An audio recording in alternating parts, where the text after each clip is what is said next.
दैवी येषा गुणमयी मम माया दुरत्यया मामेव ये प्रपद्यन्ते मायामेताम तरन्ति ते। अर्थात यह दैवी त्रिगुणमयी मेरी माया बड़ी दुस्तर है, परंतु जो मेरी शरण में आते हैं वे इस माया को पार कर जाते हैं।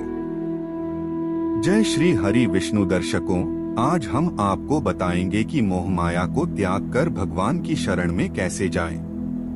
मन जिसकी लालसा करता है उसे पाता है। जगत में दो बातें हैं, एक सांसारिक वस्तुएं अर्थात मोह माया भोग पदार्थ और दूसरे भगवान। मन सांसारिक चीजों का चिंतन करता है तो भोग मिलता है और भगवान का चिंतन करता है तो भगवान मिलते हैं। मन सांसारिक चीजों का या भगवान का चिंतन क्यों करता है? मन संसार की बातों का या कभी कभी ईश्वर का चिंतन क्यों करता है? इसका उत्तर यह है कि आनंद के लिए उसमें अर्थात मन में भगवान की इच्छा जाग उठती है।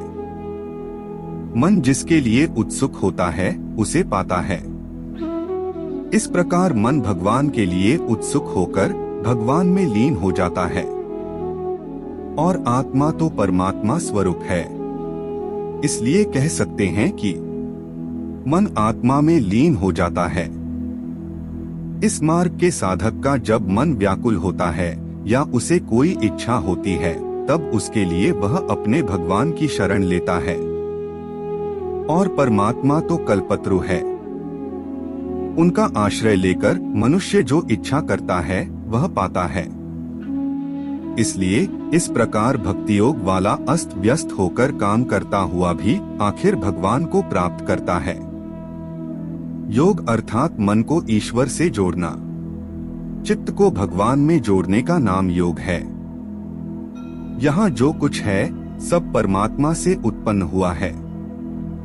परमात्मा सर्वत्र अव्यक्त रूप में व्यापक, सर्वशक्तिमान, सर्वज्ञ, अविनाशी, दयालु और भक्त वत्सल है।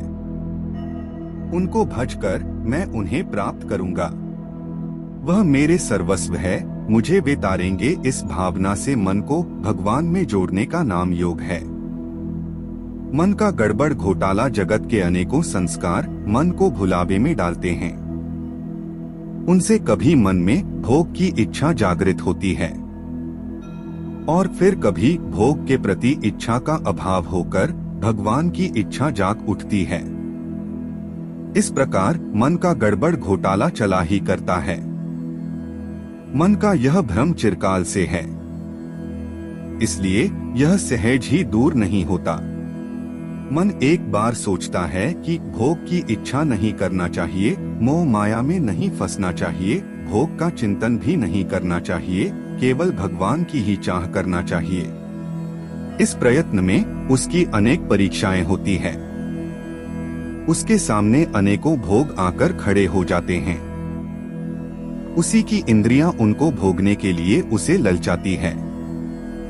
इस अवस्था में यदि उसकी बुद्धि परिपक्व नहीं हुई होती है तो वह मन भगवान की भक्ति को छोड़कर भोग में फंस जाता है और एक बार भोग में पड़ा हुआ मन सहज ही नहीं निकलता।